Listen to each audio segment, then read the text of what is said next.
Until now, Krishna, the master, has spoken about lineage and transmission in the chapter 4. But here, today, in verse 3, the tone shifts. He says to Arjuna, Arjuna, I am teaching you this ancient yoga today because you are my devotee and my friend. This is the highest secret that I am teaching. This is not sentiment, it is qualification. The question today is simple. What makes a person ready for refined understanding? Before chanting, let us settle. Refined knowledge does not enter a restless mind. Let us prepare, not emotionally, but attentively. Om Sahana Vavatu Sahanau Bhunaktu Sahaviryam Karavavahaihi Tejasvinavadhitamastu ma vidvishavahaihi. Om Shanti Shanti Shanti. Harihi Om. Shri Gurubhyo Namaha. Harihi Om. Sa evayam maya tedya yogah proktah puratanaha bhaktosi me sakhā cheti rahasyam hetaduttamam. Sa evayam maya tedya yogah proktah puratanaha bhaktosi me sakhā cheti rahasyam hetaduttamam. Krishna, the master, teaches Arjuna because he is Bhakta and sakhā. Bhakta does not mean emotional intensity. It means inward alignment, a mind not secretly resisting instruction. It means receptivity without hidden opposition.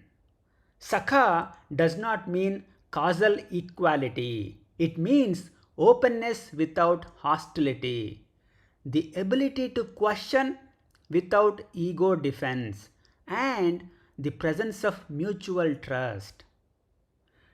Trust that the teacher is not manipulating.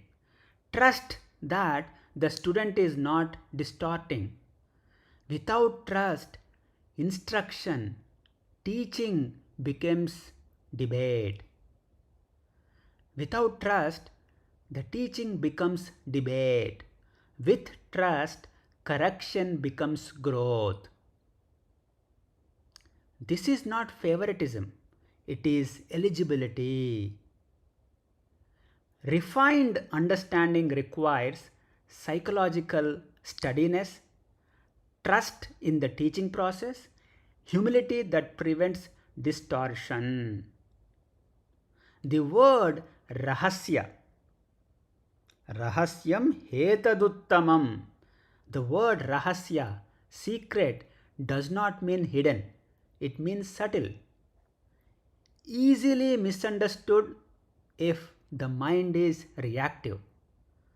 So today's verse 4.3 shifts the focus.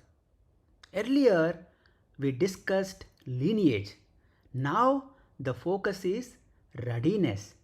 Knowledge is available, but not every mind can receive it in the same way.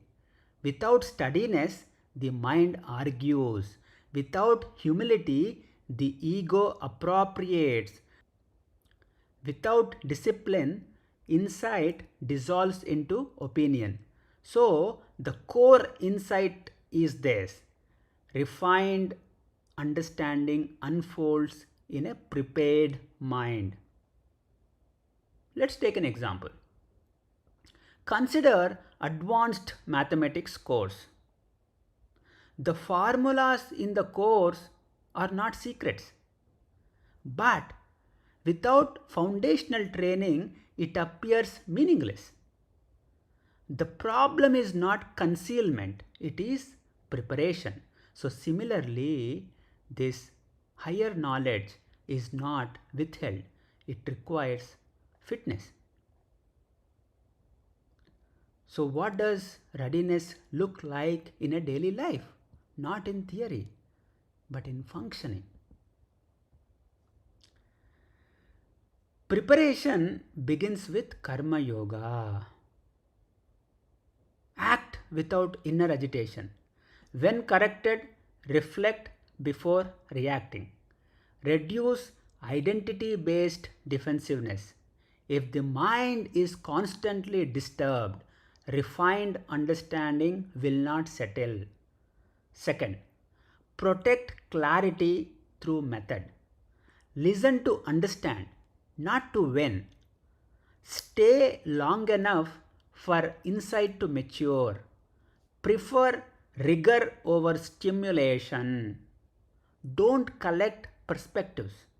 Digest one. Now, a quiet hint. Ask yourself, who is seeking this knowledge?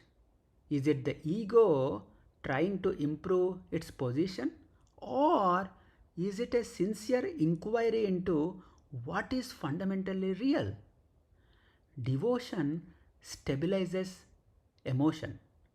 Friendship stabilizes fear. Inquiry stabilizes identity. Together they create eligibility. So, as we close, today's verse 3 is not about emotional closeness, it is about readiness of the mind. The highest teaching is not restricted, it becomes accessible when the mind is prepared. And this preparation is not dramatic, it is a disciplined action and honest inquiry, reduced reactivity. If you want depth, don't rush toward complexity. Stabilize yourself.